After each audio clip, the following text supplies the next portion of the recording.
Everyone thought she was just another recruit who didn't follow orders, until the general cut her hair and uncovered a secret that changed the entire base forever. That day, in front of 50 soldiers, silence cracked louder than a gunshot. Before I tell you what happened next, tell me in the comments where you're watching from. I love knowing who's listening. It was inspection morning at Fort Reynolds, a place where discipline was sacred and mistakes were punished publicly. The sun hadn't even climbed over the barracks when General Marcus stormed into the lineup, his boots slicing through the gravel like blades. At the end of the row stood Private Alara Hayes, a calm, quiet soldier with ocean-gray eyes and hair braided neatly under her cap. But that morning, one strand had fallen loose. One small detail, and for Marcus, that was enough. "Step forward, Private Hayes," his voice boomed. Alara obeyed, spine straight, eyes locked ahead. "You think the rules don't apply to you?" he barked. "If you can't even keep your uniform proper, how can I trust you in the field?" Before anyone could move, Marcus grabbed a pair of field shears from a nearby kit. The crowd froze. Then, in one cold motion, he cut the braid clean off. The sound, metal slicing through silence, echoed through every heart watching. But Alara didn't flinch. Not a blink, not a tear. She just stood there and whispered, "Understood, sir."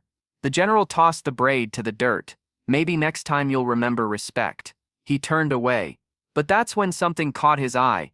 A small patch sewn inside her collar, faded, almost invisible, but the mark was unmistakable, a black hawk over a crimson sun.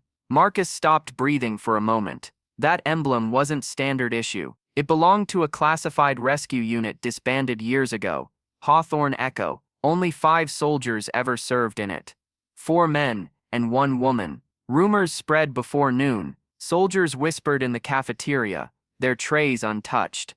"Did you see his face when he saw her patch?" one murmured.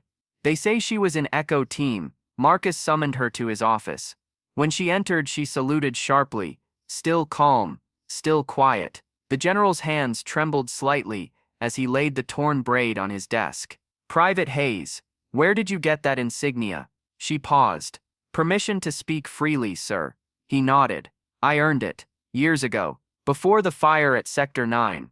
Marcus's jaw tightened. The memory of that night returned.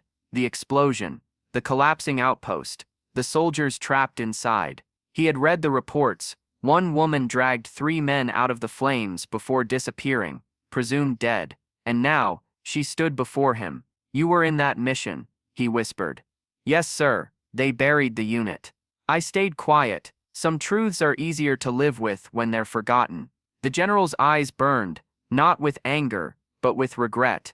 He rose slowly and reached for the braid. "I made a mistake," he said quietly. "A soldier like you doesn't need a lesson in respect.